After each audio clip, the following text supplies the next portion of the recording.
విజ్ఞాన్ గారు ఇప్పుడు big boss హౌస్లో ఉండగానే ఆఫర్ కొట్టేసిన తనుజ, అదేంటి ఆ ఆఫర్ ఏంటంటే చిరంజీవికి నెక్స్ట్ సినిమాలో మరదలు క్యారెక్టర్ చేస్తుంది అనేది చర్చ సోషల్ మీడియాలో కూడా వైరల్ అవుతున్న పరిస్థితి. మరి ఇందులో అసలు వాస్తవం ఎంత, నిజం ఎంత, అబద్ధం ఎంత, ఏంటి సార్? బిగ్ బాస్ అనేది ఒక ప్లాట్ఫామ్. కొంతమంది పీపుల్ అక్కడికి వచ్చి ఫేమస్ అవుతారు ఆ సీజన్ ఉన్నన్ని రోజులు, ఇమీడియట్లీ తర్వాత. సో అట్లాంటప్పుడు ఏంటంటే నెక్స్ట్ రిలీజ్ అయ్యే సినిమాలు ఉంటాయి కదా, దాంట్లో ఏదైనా మంచి క్యారెక్టర్ చిన్న చిత్తగా రోల్స్ ఉన్నా సరే, ఒక సపరేట్ రోల్స్ ఉన్నా సరే, వాళ్ళు దాన్ని అలా పెట్టి ఆ షూట్ వరకు ఆపుకొని సినిమా కంప్లీట్ చేసేస్తారు. ఎప్పుడైతే బిగ్ బాస్ అయిపోయిన వెంటనే వీళ్ళు బయటకు వచ్చేస్తారో గబగబా వాళ్ళ మీద ఆ షూట్ కంప్లీట్ చేసేస్తారు. తెలుసో తెలియకో నీకు ఆ క్రేజ్ ఉన్నప్పుడే వెంటనే 2-3 నెలలకి సినిమా రిలీజ్ అయిపోతారు, అనేస్తారు.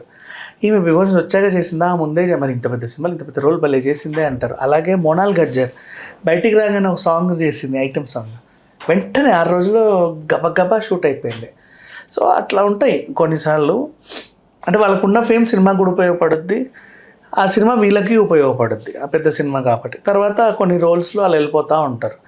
కానీ స్టార్మా వాళ్ళ అగ్రిమెంట్ ఎలా ఉంటుందంటే, దీని నుంచి బయటకు వచ్చిన తర్వాత అప్పుడే వెంటనే ఏది ఒప్పుకోవద్దు, ఇంకో మాకి కాంట్రాక్ట్ ఉండాలి, మా తర్వాత ఈ ప్రోగ్రాంలు ఏవో షోలు గీలు చేస్తామని చెప్పుకుంటారు. అంత ఈజీగా అయితే బయటికి రారు. కొంతమంది బయటకు వచ్చి సినిమాలు చేసుకున్న వాళ్ళు ఉన్నారు. ఇప్పుడు దివి వాత్య ఉంది, ఆమెకు మంచి మంచి సినిమాలు పడ్డాయి, మంచి క్యారెక్టర్స్ పడ్డాయి.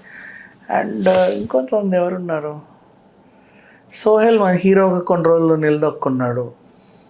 ఇంకా హరితేజ బోల్డ్ అనే క్యారెక్టర్లు చేసింది, చేస్తానే ఉంది. తడప కనిపిస్తున్నారు అంతే. కానీ కొంతమందికి ఓకే, మిగతా వాళ్ళకి చెప్పలేం. బట్ తనూజ అంటావా ఇప్పుడు ప్రజెంట్ ఒక మంచి స్ట్రాటజీ ఉపయోగించుకుంటూ హౌస్లో రాణిస్తూ ఉంది. ఆమెకి దీనికంటే బంపర్ ఆఫర్ ఇంకోటి చెప్పను నేను, 1 hour ఎపిసోడ్లో 40 minutes తనూజే ఉంటుంది. ఇప్పటివరకు ఏ సీజన్లో ఉండదు అలా. 1 hour ఎపిసోడ్ చూడు, నేను 40 నిమిషాలు కనపడుతుంది తనూజ.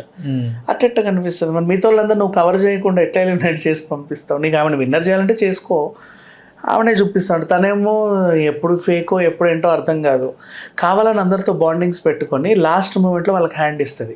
దివ్యల మాదిరిని కూడా అంతే, రాజా అంటే లాస్ట్కి ఆమె దగ్గర ఒక సేవింగ్ కార్డు ఉంది, వాడుద్దేమో అని ఎదురు చూసింటే నేను ఇయ్యపో అనింది. అదొకటి. నీకు ఇవ్వకపోతే నువ్వన్నా దాచుకున్నావా, లేదు ఇంకొకరికి వాడావు.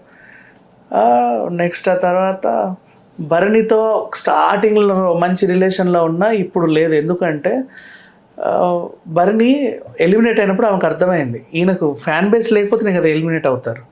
ఫ్యాన్ బేస్ ఉంటే ఫస్ట్ సేవ్ అవుతారు, ఫ్యాన్ బేస్ లేకపోతే ఎలిమినేట్ అవుతారు.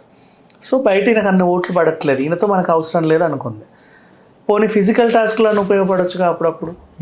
భరణికి ఏదో చిన్న గాయం అయింది, మొన్న హాస్పిటల్కి వెళ్ళి వచ్చాడు. సో ఈయన ఫిజికల్గా కూడా నాకు ఉపయోగపడ్డని దూరం పెట్టేసింది.